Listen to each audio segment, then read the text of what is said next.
आ रहे हैं यहाँ पे श्रद्धा भाव से आए, खुद को फेमस करने के चक्कर में ना आए और खुद को फेमस करने के बाद फिर आप अचानक आरोप प्रत्यारोप लगाने लग जाएं, संतों को बुरा भला कहने लग जाएं, ठीक है। और इससे संस्कृति का अपमान है और ये शायद बर्दाश्त नहीं है उन लोगों को जो संस्कृति को उपासक हैं। प्रचार करना और खुद को प्रचारित करना दोनों में फर्क है ना भाई साहब। जटाएं फेक हैं, तुम वैसा रूप धारण करके बैठी हो, ये कहीं ना कहीं कलंकित करता है उन श्रद्धा भाव का जो लोग लेके घूम रहे हैं। साध्वी ये वो खुद के मीडिया पोस्ट से हैंडल करवा रही हैं, 50 आईडी बनवा दी।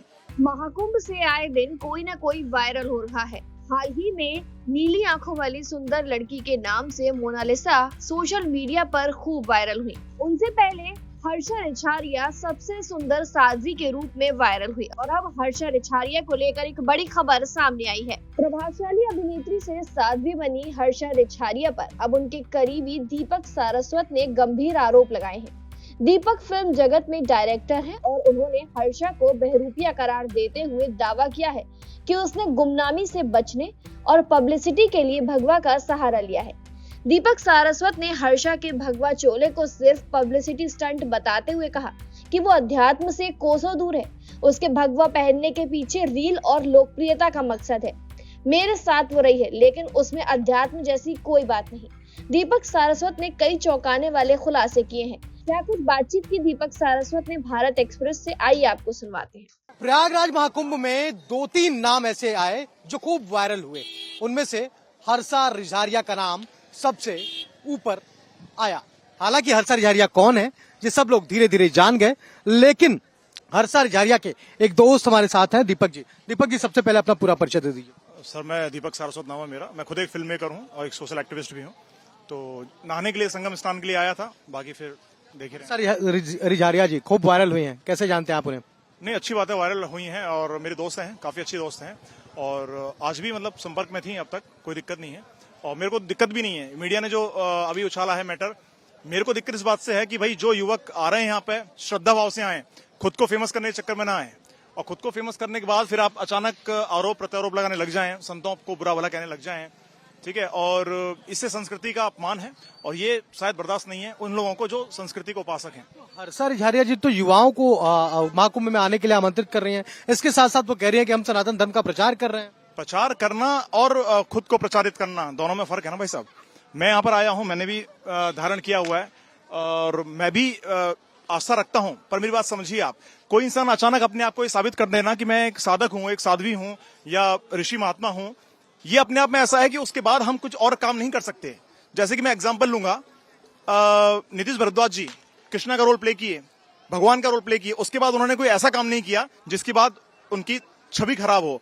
और क्योंकि हम उनको उन रूप में देखते हैं, अगर वो साध्वी हैं तो हम साध्वी के रूप से देखेंगे, लोग उनके नतमस्तक होंगे उनके सामने, पर उनके बाद में रोना धोना ड्रामा करना, मैं छोड़ के जा रही हूँ फिर वापस आना, ये सब गिल्ट फील कराता है कि यार हम किन लोगों को अप्रिशिएट कर रहे थे। चलो ये चीज मैं जानता हूँ, आप भी जानते होंगे, पर अन्य लोग तो उनकी पूजा करेंगे आने वाले टाइम पे। तो कहने का मतलब ये है कि अगर आप उतरी हो सनातन के लिए तो वैसे ही बन के रहो, अगर आप उतरी हो सनातन के लिए तो वैसे ही बन के रहो। और आपको ये कोई अधिकार नहीं है कि साधु महात्मा को गलत कहो कि मेरी बदनामी कर दी, ये कर दिया। किसने बदनामी कर दी? आप स्वयं ही आई हो यहाँ पर, तो पाप धुलने आए हो तो पाप करके मत जाओ। आप कितने समय से हर्षा रिछारिया को जानते हैं? 5-6 साल हो गए करीब करीब।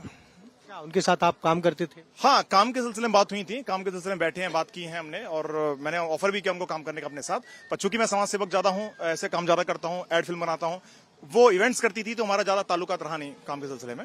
क्या लगता था पहले से उनका सनातन धर्म के प्रति कोई रुझान था, लगाव था? नहीं, ये तो कोई किसी के मन में झांक नहीं सकता है और ये अच्छी बात है। देखिए, मैं फिर कहता हूँ, अच्छी बात है उनके मन में ये श्रद्धा का भाव जगा, अच्छी बात है कि उनके मन में सनातन के प्रति प्रेम उमड़ा, लोगों को भी प्रभावित कर रही है। लेकिन जिस स्थान पे पहुंच के वो अपने आप को जो ट्रीटमेंट मिला, उनको जो ट्रीटमेंट दिखाने की कोशिश कर रही है, मीडिया भी प्रचारित कर रही है कि हम साध्वी ये वो खुद के मीडिया पोस्ट से हैंडल करवा रही हैं, 50 आईडी बनवा दी, ठीक है, जटाएं फेक हैं, तुम वैसा रूप धारण करके बैठी हो, ये कहीं ना कहीं कलंकित करता है उन श्रद्धा भाव का जो लोग लेके घूम रहे हैं, ठीक है। मैं भी पीतांबर पहन के आया हूं, मैंने भी रुद्राक्ष धारण किया, सब कुछ ठीक है, श्रद्धा है, बाबाओं से मिलते हैं। देखिए एक चीज और देखिए, अब देखिए धीरे धीरे लोग फ्रस्ट्रेट होने लगे हैं, बाबा भी चिमटा मारने लगे हैं धीरे धीरे, और भी जो एक्चुअल साध्वी हैं, एक्चुअल जो स्पिरिचुअलिटी है वो कहीं ना कहीं लुप्त हो जाएगी अगर ऐसे लोग आते रहे।